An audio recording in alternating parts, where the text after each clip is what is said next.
Welcome to the Creepin' It Real show, your one-stop shop for weird news, spooky, otherworldly, and paranormal shenanigans.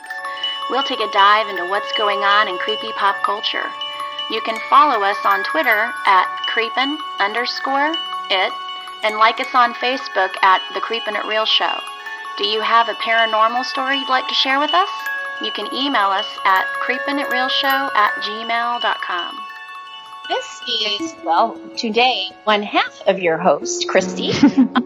Over here up in the mountains of Georgia, still fucking remodeling this house. It ain't over yet. We're getting there, though. And joining me this evening is Moni over in the SoCal area. How are you doing? Hello, I am doing well, hanging in, and apparently nature is healing because traffic is back to pre-pandemic levels and everything is crazy and I'd rather be at home. Agreed. We started going back into our office 3 times a week. I'm not really thrilled about it, and I've also started traveling again. Not kind of thrilled about it, except my travel is literally drive 6 hours, spend one day, and then drive home that night, 6 hours. So it's a very quick travel. It's not the fun, at least I could spend one day there or something. Yeah. No. But it is in the middle of nowhere on farm. So there's really not a lot to see. So I guess I can't complain too much. So Cow. Another cow. Exactly. We're going to do a free and easy episode today and just have a little bit of conversation about weird news happening. Some of it's probably, I don't know, in the last year. Some of it might be a little bit later, but a lot of it is pretty recent. So, nice. Yeah. There's so a lot of UFO stuff going on recent. There is. And you know what? I don't know if I put much in there about that because I've had this doc ready for a week. So we can always look that up and talk about that too. But, Moni, do you want to start us off with this USA Today article?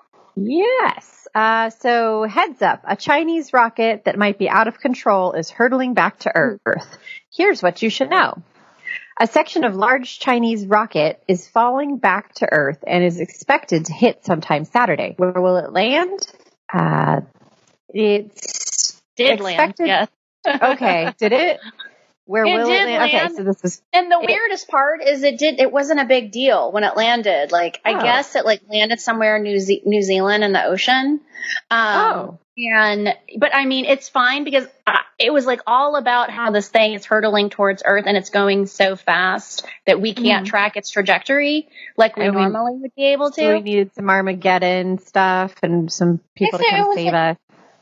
Yeah, people were low key freaking out about it. And then even science was yeah, it's true. We don't know when it's going to happen. I kind of forgot about looking at it too, at this article, they're planning 10 more. So that's, that one, whoosh, we were okay. But usually discarded core rockets or first stage rockets plunge to the sea soon after liftoff, but don't go into orbit like this one did. So, that was a 1 out of 11 that happened too. I'm hoping that the next 10 go without a hitch.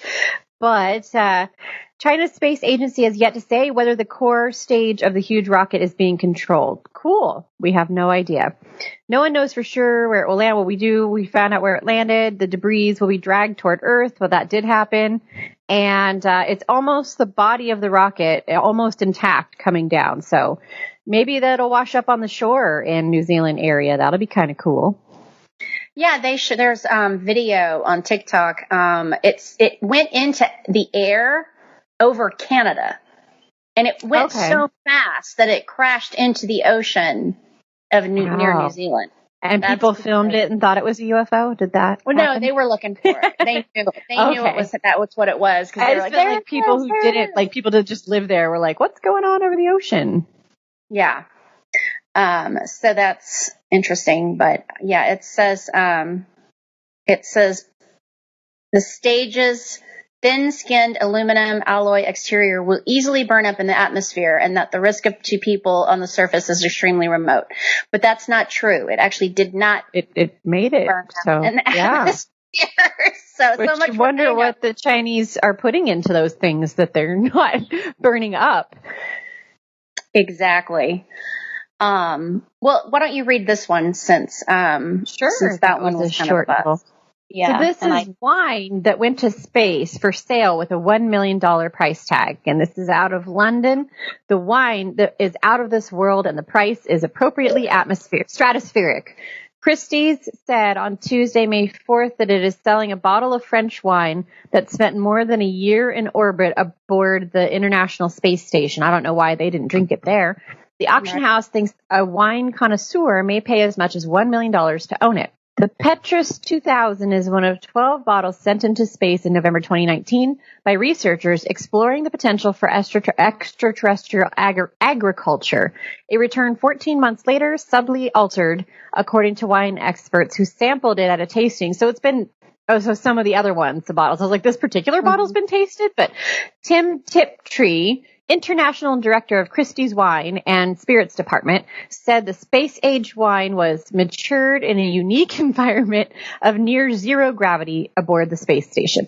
The trip turned into a $10,000 bottle of wine known for its complexity, ripe tannins, and flavors of black cherry, cigar box, and leather into a scientific novelty and still a fine bottle of wine, Tiptree said. It's just a very harmonious wine with the ability to age superbly. I just feel like he has his pinky up while he's talking about this wine. Right. Oh, and he's got an English accent, so which is why it was chosen for this experiment. Anyway, I'm really bad at that, so it kind of almost went Australian at the end. I know, right? It's very encouraging that it was delicious on return to Earth. Private space startup Space Cargo Unlimited sent the wine into orbit as part of an effort to make plants on Earth more resilient to climate change and disease by exposing them to new stresses. Researchers also want a better understanding about the aging processes, fermentation, and bubbles in wine. Well, that's the important stuff. If we have to leave Earth in an emergency, I definitely want to know how the booze is going to take it. They better have already also shot some boxes up that are just rotating the Earth in an emergency. We can swing by, pick them up on the way out of the... I like it. I like where your head's at. Mm-hmm. Or maybe with all the agriculture they're working on, it's just like the grapes. They've just got those ready for all us up. to ferment. Yeah, it's like in a dome, and then we just take them to the planet. Huh. When I talk about what I've been watching, reading, I can talk more about this, but my head is totally into outer space right now, so this is like right up my alley. Nice. I was going to say, did you end up watching that Anna Kendrick movie that Yardley and I were talking about? I didn't. I forgot all about it. I haven't watched, I was going to say, I mean, don't. It's not. Okay, good. It doesn't end well, but it is about agriculture in space, so that's what made me think of that. I actually sat down and watched a show last night, kind of binged a few shows that of the same show we'll talk about at the end, but I was panicking because I was sitting there not doing anything, and I was like, didn't know what to do with myself because it had been months since I had just sat down and watched TV like that. Yeah. It is a weird moment to not have something to do. I know that. It was like, oh yeah, weird. I have this one night. Okay, good. It's just crazy. So yes, do please continue about our space wine. Sure. So let's see. The taste test in March at the Institute for Wine and Vine Research in Bordeaux, France. I want to work there. A dozen wine connoisseurs compared one of the space-traveled wines to a bottle from the same vintage that had stayed in a cellar. They noted the difference was hard to describe. They probably have like alien microbes that are going to make them turn into...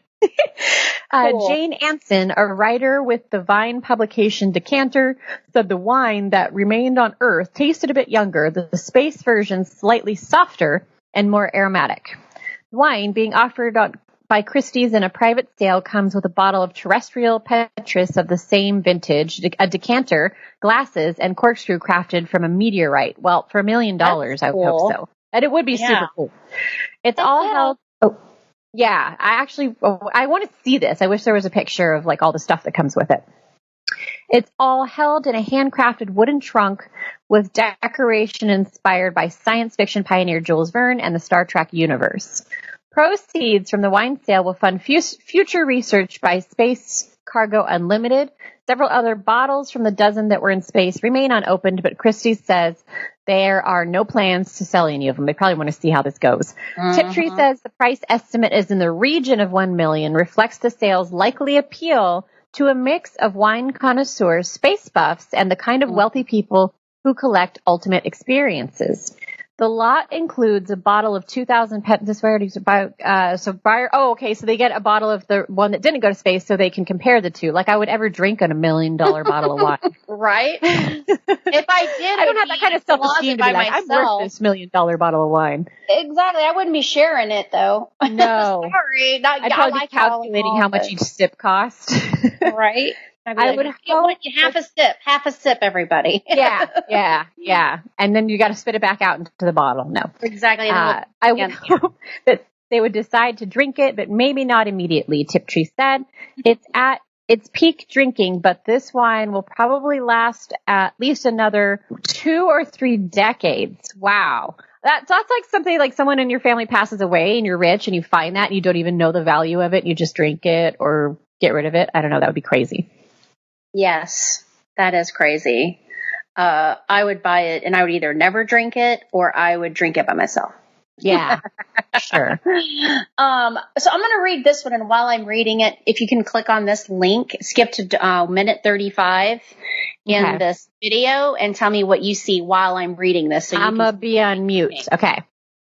All right. So my news story is from WKYC, Ohio, and it's called The Haunting of Lake County. Minter residents spot ghosts in security and doorbell footage. And this says, do you believe in ghosts? It's a question that many Lake County residents have found themselves asking over the past few weeks due to supernatural haunts caught on video. In recent weeks, members in Mentor, Ohio Facebook groups have posted videos and images of a mysterious object or person. This mysterious image appears to be all white and moving very quickly. WKYC was able to obtain some of those images and videos from residents. In a police report, it states that police officers were dispatched on March 10th around 10:40 p.m. to the area of Bellflower Elementary in a reference to a suspicious incident.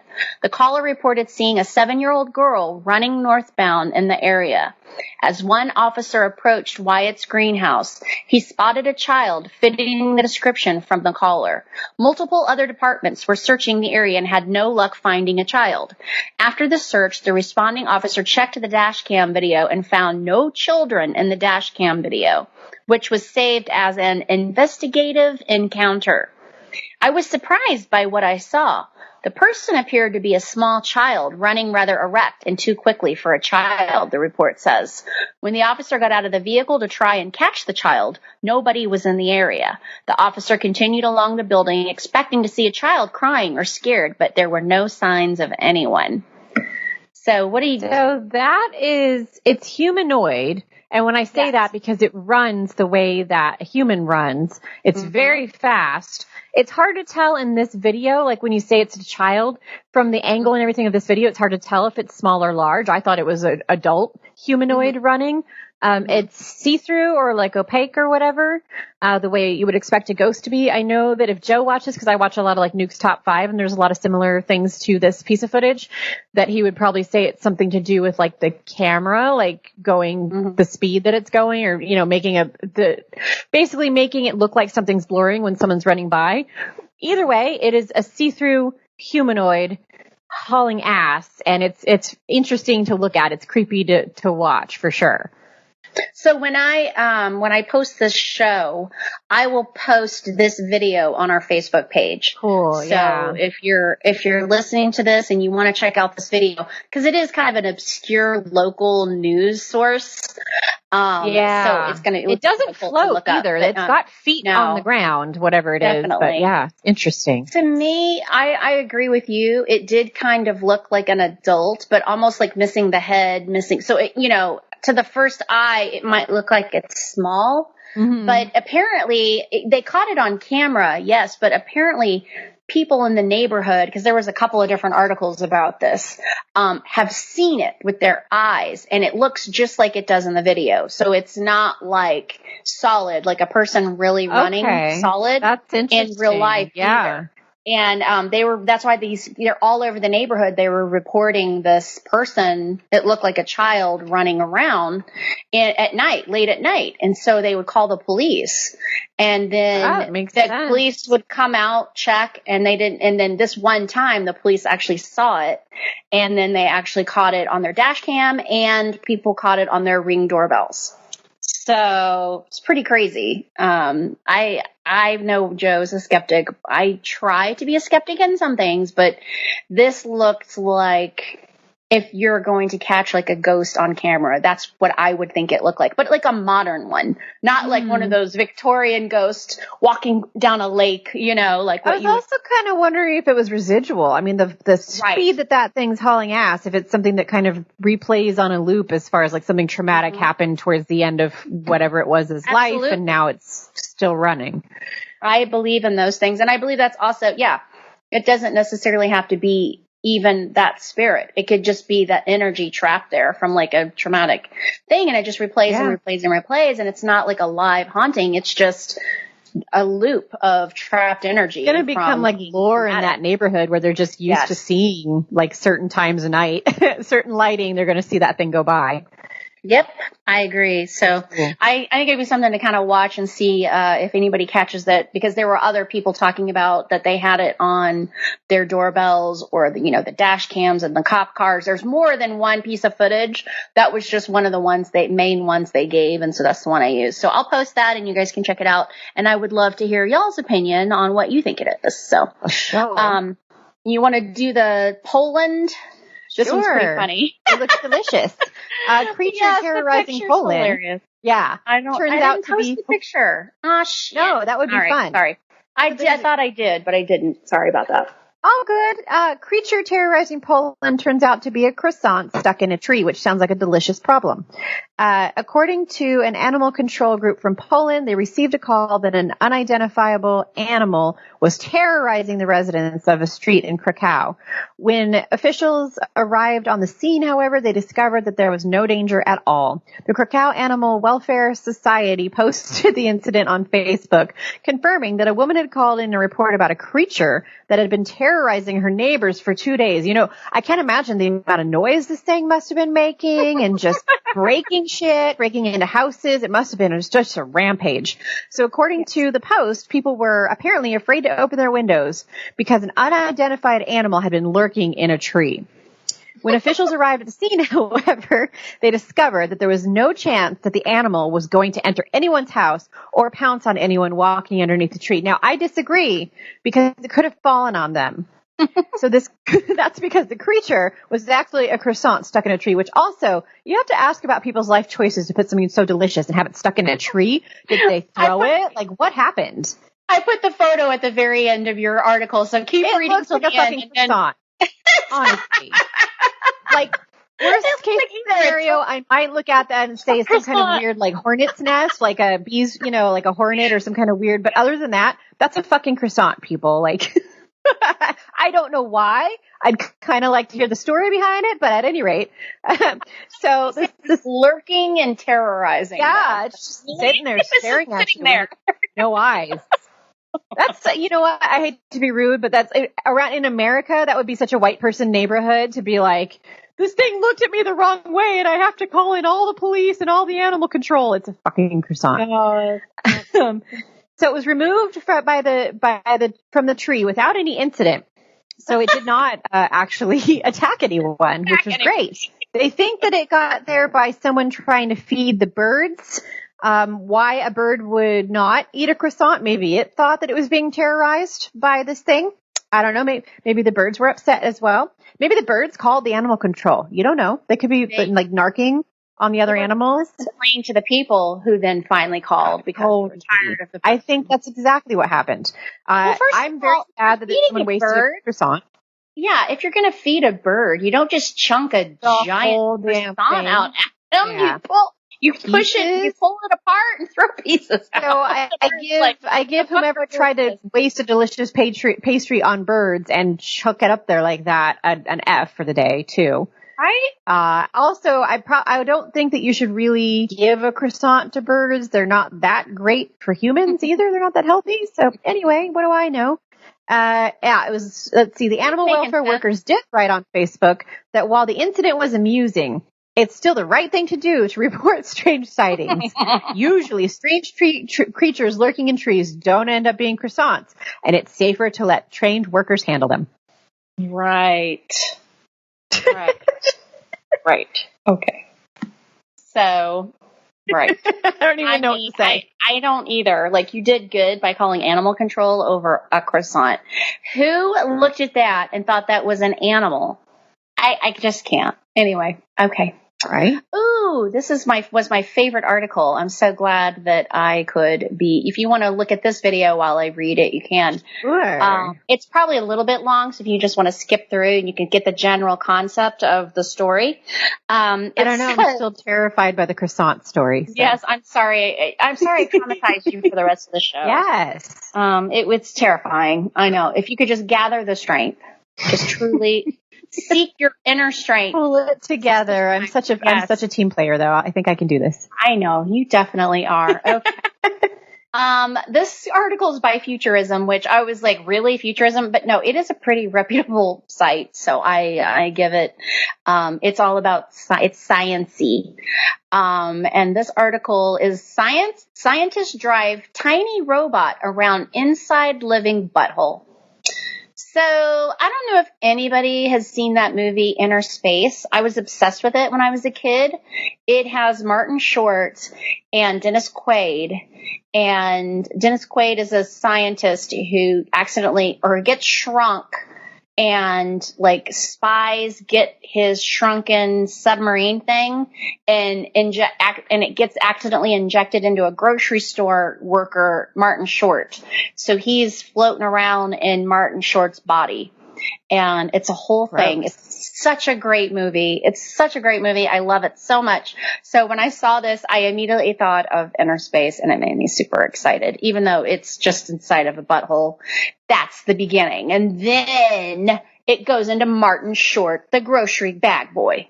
Of course it does. Yeah, that's how everything turns out. It's just like the movies. So, its inventors say it's a living colon, that a living colon is quote unquote rough terrain. All right. In a world's first, a team of scientists at Purdue. Oh, great. It's Purdue. Well, I can't tell my husband that. He went to IU, Indiana University. And they know each other. Nice. He'll be like, of course they're messing around with people's buttholes. They built a tiny microbot that can be operated inside a colon of a living animal. The goal, hold on, I have to sneeze. Woo! Sorry, excuse me. I'm not even going to edit that shit out. I was going to say, couldn't even hit the mute for that one. I see how it is. No, it was kind of, I just wiped off because I'm sitting outside on a deck, and I just wiped off the couch because there's some leaves and stuff, and all this dust went up, and that was it. I sneezed. So, all right. The goal is to one day allow such Lilliputian machines to deliver drug payloads to different parts of a patient's body, greatly enhancing their effects and applications. Drug me up, little machine. I'm ready. You can go in my butthole anytime. Yes. So, hey, I had surgery on my butthole, so I would have loved to have had a robot on my butthole inserting all kinds of pain medication while I healed. That would have been amazing. The robot itself is only as wide as a few human hairs and navigates its colon environment by essentially doing backflips. The movement allows it to traverse rough terrain, or in this case, the colons of live anesthetized mice and colons excised from pigs. So dead pigs' colons. Okay. When we apply a rotating external magnetic field to these robots, they rotate just like a car tire would go over rough terrain. David Caporelli, Purdue Associate Professor of Mechanical Engineering and co-author of the paper. Around in buttholes said. Let's just get what it is. I've played around with plenty of buttholes. Mm-hmm. I know what I'm doing. Mm-hmm. It's a simple robot. The magnetic field does most of the work, meaning that the device doesn't even need a battery. Thanks to ultrasound imaging, the team was able to track its movement from outside the colon. Moving a robot around the colon is like using the people walker at an airport to get to a terminal faster. Not only is the floor moving, but also the people around you. What makes it difficult is that going up the colon is like swimming upstream. In the colon, all you have these fluids and materials that are flowing, following the path, but the robot is moving in the opposite direction. So it's not an easy voyage. You're telling me. He Who would wants know, it to be smooth sailing in the rough terrain? right? He would know. Moving up to large animals or humans may require dozens of robots. Oh, why? But that also means you can target multiple sites with multiple drug payloads. Apart from navigating the colons of live mice, the team was able to carry a fluorescent mock drug, which was later diffused from the robot's body an hour into the experiment. We were able to get a nice controlled release of the drug payload, Solorio said. This means that we could potentially steer the microbot to a location in the body, leave it there, and then allow the drug to slowly come out. That's what she said. Okay. Yeah. How I like it. Best of all, the researchers say that that producing hundreds of these tiny microbots is relatively cheap and requires a commonly used manufacturing machine. Sweet. Yay. So did you see the little guy, the little machine? I did. They're rolling in the deep, if you will. Mm-hmm. Just rolling around their buttholes. Yeah, that's what she said. That's what she said twice. So, yeah, good times. Are you ready for the next one? Yeah, bring it on. So this is from Newsweek, a human-monkey hybrid embryo created by joint China-U.S. scientist team. Hey, they work together on something, and it's probably going to kill us all, is what I'm thinking. A team of scientists from the U.S., China, and elsewhere have developed embryos that are a mix of human and monkey cells for the first time in history. I don't know. I kind of feel like people I know are those things. Right. The embryos, which were detailed on Thursday in the scientific journal Cell, were created for scientists to uncover new ways to produce organs for people who need transplants. That's cool. Researchers injected 25 stem cells from humans. I use a lot of stem cells in my skincare. I'm just saying. Known as induced pluripotent stem cells, or ISP cells, into embryos from macaque monkeys. Macaque? How do you say that? I've heard that before. Macaque, right? Yes, macaque. Haha. Me and macaque. Are you still there? Just let me go. Just letting me just fucking hang out on my own about my macaque. Me and my macaque. You asked me the question and then you kept talking, so I was like, well, I'm not used to not having a white man step in and just tell me what it is. So it's macaque is what it is. macaque. Scientists then mixed macaques' embryos in test tubes for up to 20 days in order to study how the macaque and human cells communicate with one another. I'm sure very maturely as humans communicate. The idea behind the research is to determine whether or not monkeys could eventually be able to grow human organs for transplants. Poor monkeys. According to the team of scientists, thousands of people die every year waiting for such transplants. Yes, absolutely. In recent years, some scientists have been experimenting with injecting human stem cells into sheep and pig embryos to see if they could become capable of growing human organs.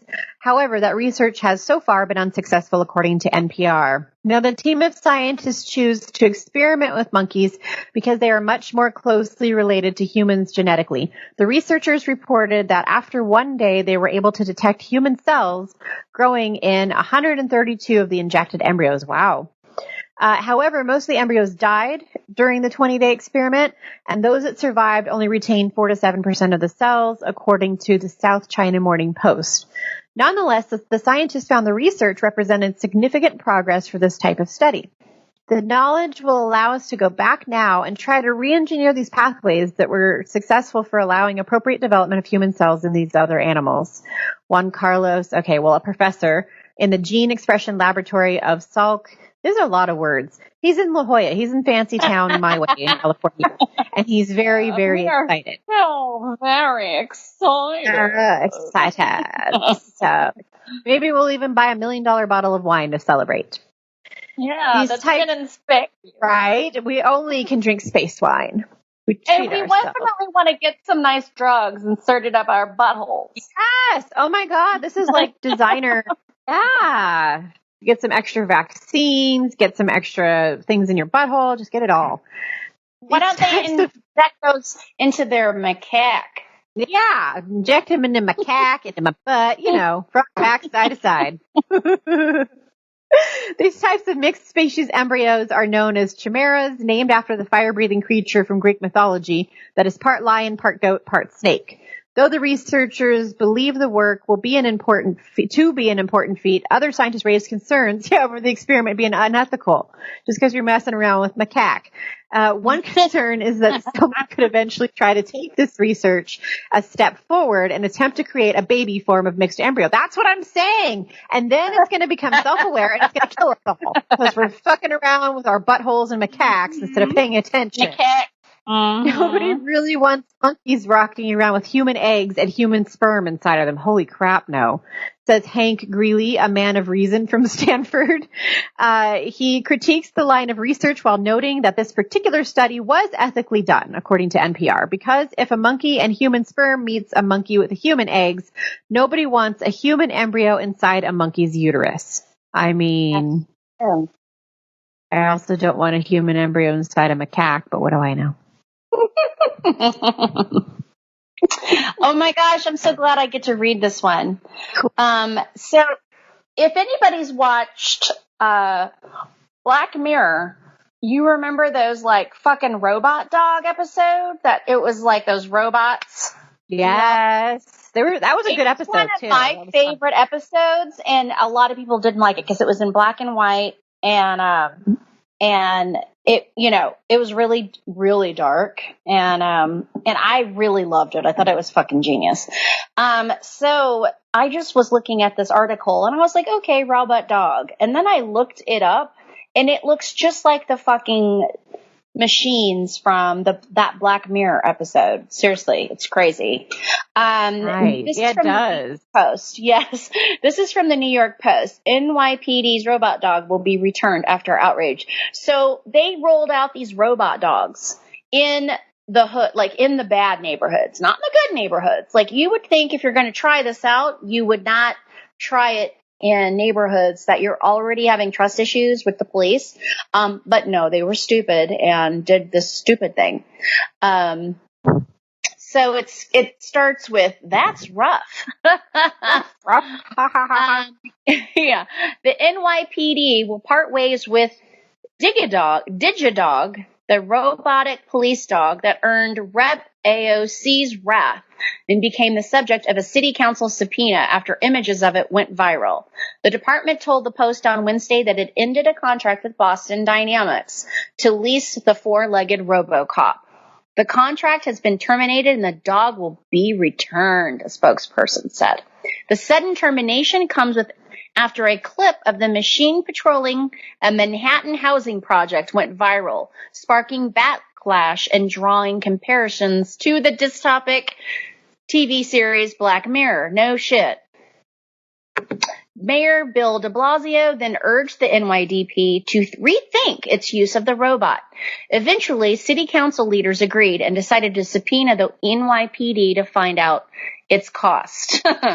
Police officials told the New York Times that the department had ended its $94,000 contract with the robot dog's maker on April 22nd in response to the inquiries from Council Speaker Corey Johnson and Councilman Ben Kallos. Thank you. Oh, so I show you a picture. So you see the picture? Mm-hmm. I've seen it before, and I saw the backlash from it as well. Yes, the lease on the dog, which had been scheduled to end in August, was cut short after the pup became a target, said John Miller, the NYDP's Deputy Commissioner for Intelligence and Counterterrorism. He said people were improperly using the dog to fill arguments about race and surveillance. No shit. You say it's for intelligence and counterterrorism, then why the fuck was it released in housing projects? It's probably already preset to like anyone with a skin tone that's too dark beneath over the spectrum of it is going to just, yes. The color card. Then and it was, and AOC's point about it, it looks really cool.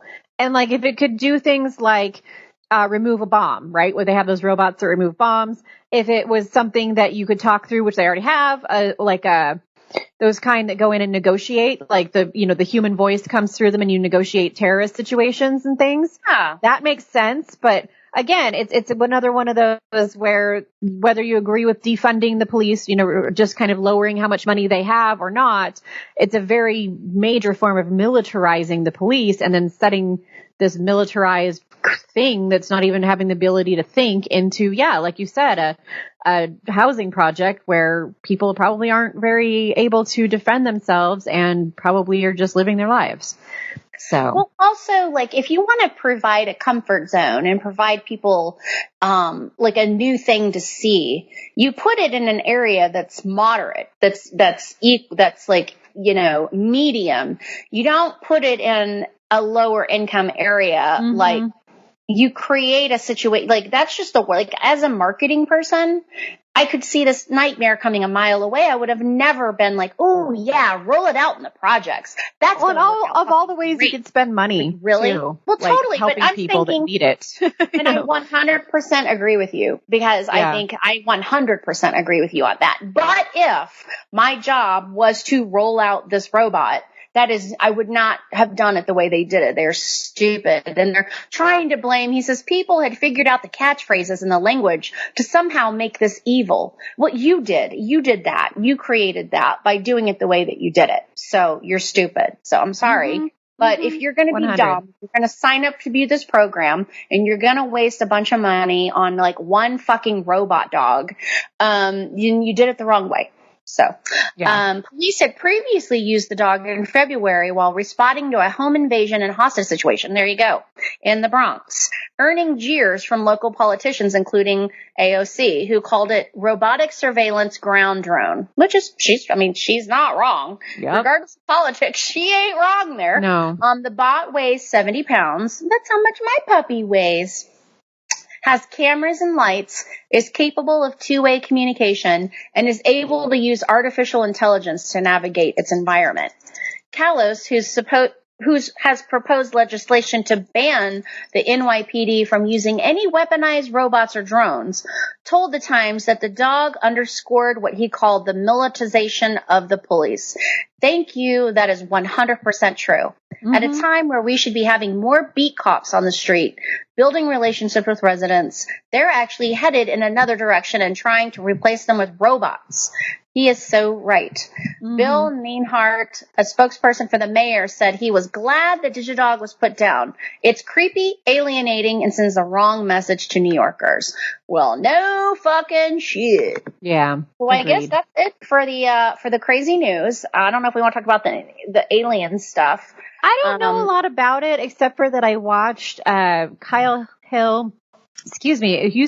I think he's still with Nerdist. Anyway, he does a science show, and he was basically able to debunk it as being reflections from different cameras, which makes sense, but it was still pretty cool. And I just have this feeling that we are on the precipice of some like major alien unveiling kind of news. So I could be wrong, but that's how I'm feeling, regardless of whether the recent sightings this past week or so have been true or not. I 100% agree with you, and I can't remember where I was reading it, but it seems to be coming from some pretty legit news sources that this is sort of like and it's working because nobody's really batting an eye to all that. Like all that conversation, like people are pretty desensitized now to all of it. And I think this is kind of a test. And I think it's in the next few decades, we're going to hear some really crazy shit, and we will have been desensitized to it. So it's going to be like, yeah, no shit. Okay. Like, I really do agree with you on that. So, I was going to say, it's just been kind of weird. Like, I don't know why we're all just kind of like, huh, okay. when it's time in kind of history, scary that we're like, if the military was sitting down and like acknowledging that they've seen things that none of us could have created and talked about these stories, it doesn't matter that it's what the videos look like. It's that they're actually talking about it, and they've been clearly given permission to talk about it. So what is this? Either a deflection or it's a preparation for something to really talk about, okay, so here's the situation. So, and we're all just kind of like yawning about it, you know? Yeah, which is like, maybe I shouldn't sleep on this. Very strange. And I find that alarming. Like, I find it alarming about myself. I'm like, okay. So anyway, so Yardley said that he recommends, or I don't know if he recommends it, but he said that he watched Tom Clancy's Without Remorse. I mean, Tom Clancy. Oh, it's got Michael B. Jordan in it. Okay, yeah, I'll be watching that then. I was like, really? Tom Clancy? Like, I grew up with all my grandparents reading fucking Tom Clancy, so I'm like, oh, but okay, if it's got Michael B. Jordan in it, I'm on about it. And then Clone Wars Bad Batch. Have you seen that? Mm-mm. It's isn't it a Star Wars Clone Wars thing?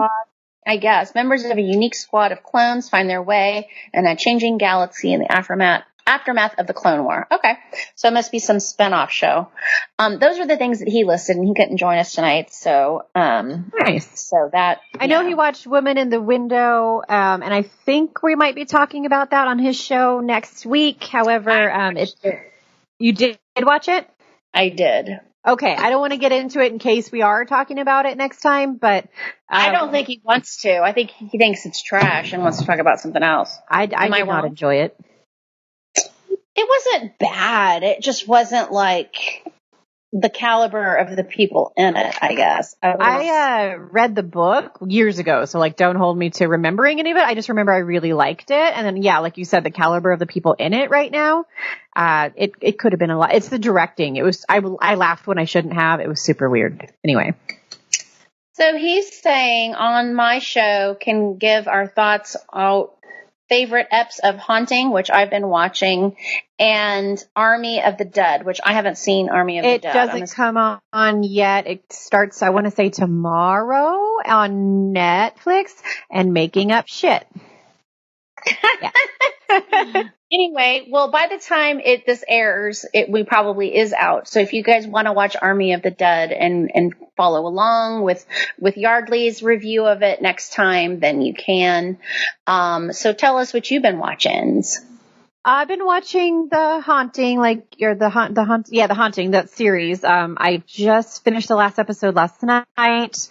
And I haven't watched any. I mean, I gave you guys a glut of movies that I had watched last time or 2 times ago.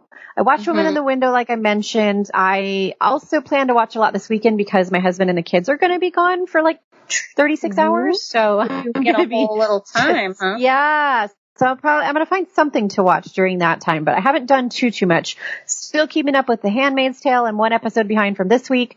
And I'm watching Law and Order because it's all like crossover-y. I'm the old lady that's still watching that, but I enjoy it. And the SVU one, the Special Victims. And then I think that's been it. I've just sort of been blindingly busy as Christy has been. So just been like plopping down for a half hour of The Haunting and then some dumb YouTube stuff and going on with my life, really.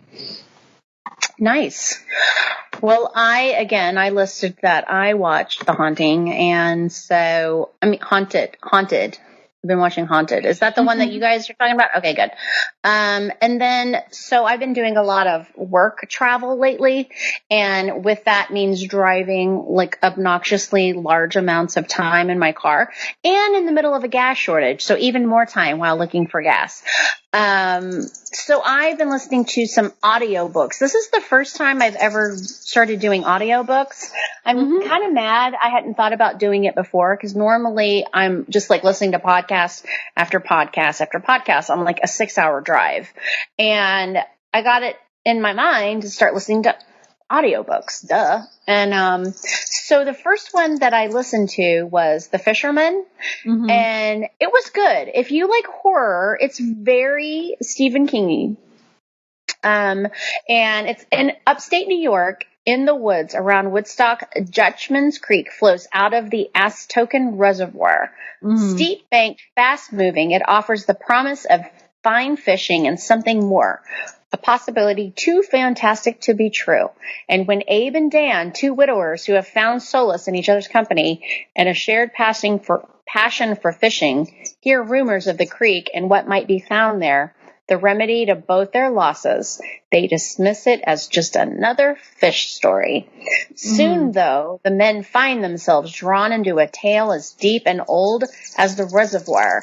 It's a tale of dark packs, long-buried secrets, and a mysterious figure known as Dare Fisher, the fisherman. It will bring Abe and Dan face to face with all that they have lost and with the price they must pay to regain it. It was good. It was really good. Very, very Stephen King-y. I thought it was a good listen because I didn't read it, but it was read to me, so I did read it, I guess. But I then listened to another audiobook on my drive to and from the mountains, basically, because I had already come back from North Carolina. And I if you hear slapping, it's just me killing bugs because I'm super paranoid because I have bugs. I have bug bites all over me. It's called Project Hail Mary. And I am going to tell you that I absolutely fucking loved this book. I really loved this book so much. And I have to tell you that listen to it on audiobook because the story is so unique that you have to listen to it because the characters, so that it's mainly one guy the entire story. So the guy talking in the book, it's like becomes endearing to you listening to him because he's telling the story. And then, so it's, I'm gonna like try to read the description. He's the same guy that wrote the book The Martian that turned into a movie and Artemis that turned into a movie, which I like both those movies. I've never read the books, but this story is so much better than those movies. Like, I don't even know how to explain it. A lone astronaut must save the Earth from disaster in this incredible new science-based thriller from the #1 New York best-selling blah, blah, blah. Ryland Grace is the sole survivor on a desperate last-chance mission, and if he fails, humanity and the Earth itself will perish. So I don't want to read all the description. He wakes up from being in a like induced coma on a spaceship and he doesn't remember because he had been out for so long. He can't remember why he's even there.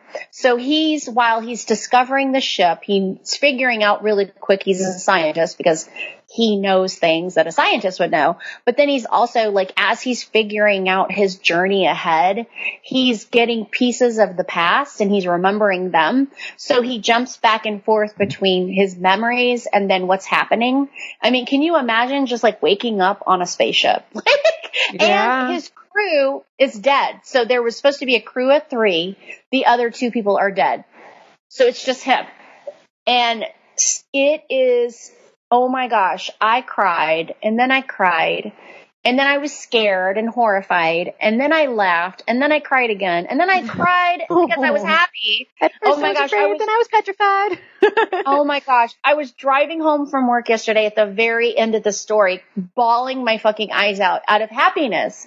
It was such a good story, but I truly, truly believe that the reason why it was as good as it was is because I listened to the audio version because he does end up encountering somebody in space, and the way this alien communicates with him is unique, and they do sound effects and everything. It's such a good story. Like I don't know how they would turn this into a movie, but if they do, I will just I'll be there 100%. It's so good. I will probably try to listen to this one again. If you can possibly listen to this during audiobook, do it. But if you can't, get the book and read it. It's so good. It's scary and thriller and happy and just friendships and then, but also science. It's real science-y and I absolutely loved it. It's one of the, besides The Seven Husbands of Evelyn Hugo that I read about a couple of months ago, it is probably one of my most favorite books I've read in years. Seriously. So you guys, if you love sci-fi and you love a good heartfelt story, get Project Hail Mary. It is worth it. Nice. I'll check it out. So with that, so he says next show, Woman in the Window, but I think he wants to do Army of the Dead. So I'm not going to 100% say that's what Yardley's going to do next show because I don't think he's happy with his choice. So. In 2 shows from now, it's my turn, and we're going to talk about The Conjuring true stories behind it, or allegedly true stories, because each movie has a different quote-unquote true story, and the new movie, the third one, is coming to HBO in 3 weeks from now. I watched some folks do a paranormal investigation in one of the Conjuring houses here, the one that's here in America, and they're like, everybody knows the story of what happened in this place, and I'm like, I don't. Like, beyond The Conjuring, there was history prior to that family moving in, and so it's just interesting whether you believe like in the Warrens in it or not. It's just some cool ghost stories from 3 completely different families, 3 completely different locations. And again, with the movie being hyped and being more available since it'll be on HBO, we're going to talk about that. Yay. Oh, I'm excited. I love me some paranormal. Yeah. And I also want to thank everybody. We had on May 15th, our Nonprofit Creators Assemble had our big role-playing game day, and we raised $1,400 just from gaming. So people would pay like $100 to add a monster to our game or to mess up our role or different things. And then we also had a silent auction. We had some generous donations from Wormwood and Die Hard Dice of dice sets and a dice vault. And also we had some donations from Grimm's Tavern, our friends, who auctioned off games so you could actually play with them, which they're kind of like celebrities in our space. They're super, super fun to play with. So people bid on all of those things, and we earned another almost $400 off of the silent auction. So super appreciate everyone who was able to stop by or anyone who donated, and thank you. And you can always donate to support Creators Assemble at creatorsassemble.org, or at least share and tell your friends about it. We just launched our toolkit for using comics in the classroom with some select customers through Comics Plus. So we're really excited that teachers are getting those resources and school librarians are getting those resources to give to kids to continue their learning over the summer with their comics. Oh my gosh, I can't wait until everything's back to normal because that is on my list. I'm going to learn D&D and I'm going to come out swinging with you guys. Finish your house and learn D&D. I will. And fight monsters and. I think it'll be fun. And I got a couple of more weeks here, and then if I could get the fucking hot tub in, because apparently there's a fucking hot tub shortage. So, otherwise, this place is coming along, and I'm super excited about it. And I would like to do some fun things for the listeners if y'all ever wanted to come stay here, because I'll tell you what. It gets pretty fucking creepy up here at night, and I think it would be fun to do, like, because the Appalachian Trail is in our backyard. So I think want to come up and, like, have s'mores and like, turn all the lights off and watch outside. I want to come up so bad. Well, you are welcome to come anytime, of course. I can paint. I'm thinking, well, that's almost shit. Now you tell me you can paint. It's almost done now. Well, thanks a lot. I'm good at it, but like I will paint for lodging. Sorry. Yeah.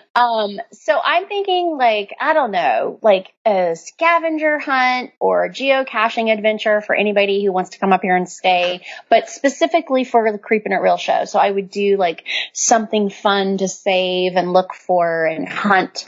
I don't know. I'm gonna come up with some ideas, and again, I would welcome some ideas. So if you guys have anything fun that you would like to suggest, you can come on our Facebook page, or you can go to my Instagram, Creepin' It Christy, or our Twitter, and let me know what you think. What are the ideas? What I would love to hear. So with that, you guys, thank you so much for, again, hanging in there with us. And thank my team, Moni and Yardley, because I will one day tell the crazy stories of the last couple of weeks, but I just don't have it in me today. Moni knows. I did finally tell her.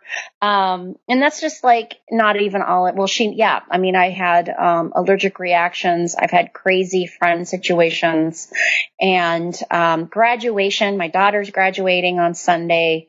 Family drama. It's insane right now. And all while trying to fucking remodel a house and put it on vacation market, and trying to fit the show in has been surprisingly, quote unquote, difficult. But I just keep thinking I can do it because I hate to let people down, and it's just been hard. So everybody's stuck in there, and I appreciate it. So with that, you guys, we will be talking about some sort of fucking movie next time, and Some sort of fucking movie. Some sort of fucking movie. Do you want to give your creds?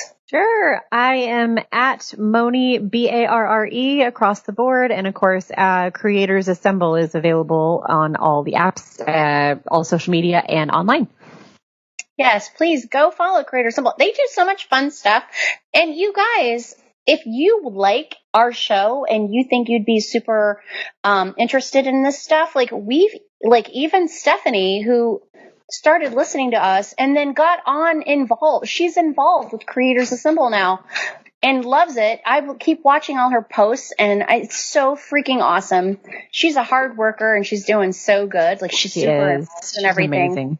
Yeah. I know. I'm like, how do we... And to not have this background and jump into this world is just awesome. She's really taken to it.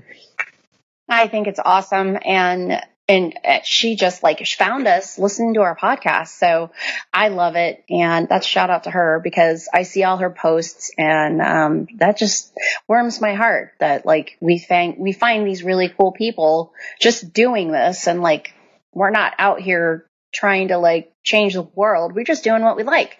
And if we happen upon some cool people along the way, that's a bonus. So Thank you guys. Yeah. Everybody, well, we catch you on the flip side, and creep it real. What's Hollywood Boulevard? Higher than the haunted hills, stepping from star to star. Silver sisters open arm gates and smoking oracles. Pirate rockets plundering, people spotted.